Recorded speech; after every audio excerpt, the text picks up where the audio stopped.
Lili je bila še prejšnje šolsko leto dobra košarkarica, pela je v pevskem zboru, s prijateljicami je rada hodila v kino.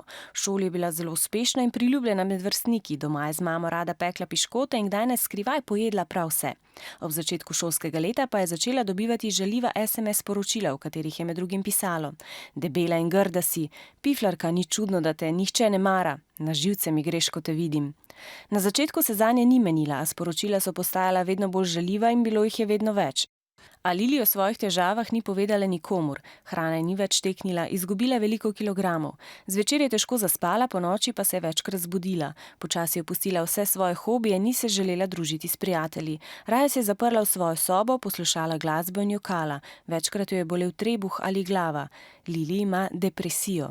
Kateri so še lahko vzroki depresije? Gre za eno prepletanje nekih genetskih dejavnikov, to se pravi, da smo bolj ranljivi, da postanemo depresivni, pa pritiski, neke stiske iz okolice, lahko izhajajo iz družine same, lahko iz šole, lahko pa tudi iz sovrstniških odnosov. Lili bi nujno morala za težave povedati staršem oziroma odrasli osebi, ki bi ji pomagali. Ker tega ni storila, so se njene težave stopnjevale. Zdaj, kritično, recimo nekateri otroci so zelo razdražljivi, lahko imajo agresivne izbruhe, lahko so agresivni tudi do ljudi.